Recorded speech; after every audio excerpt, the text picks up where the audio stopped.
ഓണക്കാലത്ത് സബ്സിഡി നിരക്കിൽ നിത്യോപയോഗ സാധനങ്ങൾ വിൽക്കുന്നതിന് വിവിധ വകുപ്പുകൾ 168 കോടി രൂപയാണ് ആവശ്യപ്പെട്ടിരുന്നത്. സപ്ലൈകോയ്ക്ക് 93 കോടിയും കൺസ്യൂമർ ഫെഡിന് 60 കോടിയും ഹോർട്ടികോർപ്പിന് 15 കോടിയും.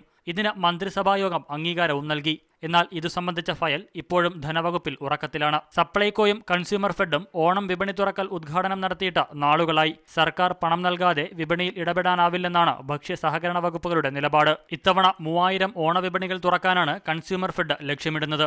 മന്ത്രിസഭ അംഗീകരിച്ച 60 കോടി രൂപ ഉടൻ കിട്ടിയാലേ ഇത് സാധ്യമാകൂവെന്നാണ് കൺസ്യൂമർ ഫെഡ് അധികൃതർ പറയുന്നത്. അപ്പോൾ സാധനം കടമെടുത്ത് കൊടുക്കുന്നു, വിറ്റ് വരുന്ന പൈസ സപ്ലയർമാർക്ക് കൊടുക്കുന്നു.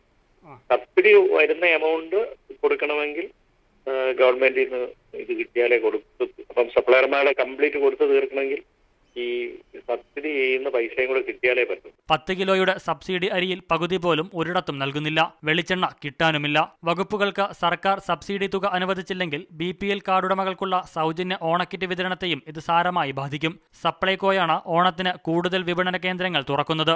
കഴിഞ്ഞ വർഷം വിപണി ഇടപെടലിനായി സപ്ലൈകോ ചിലവഴിച്ച 250 കോടിയിൽ 110 കോടി മാത്രമാണ് സർക്കാരിൽ നിന്ന് ഇതുവരെ ലഭിച്ചത്. ഇതുൾപ്പെടെ സപ്ലൈകോയ്ക്ക് സർക്കാർ നൽകാനുള്ള സബ്സിഡി കുടിശ്ശിക 500 കോടിയിലേറെ വരും. കൺസ്യൂമർ ഫെഡിന് സർക്കാർ നൽകാനുള്ള സബ്സിഡി കുടിശ്ശിക 400 കോടി രൂപയാണ്. അൽ അമീൻ, മീഡിയ 1, തിരുവനന്തപുരം.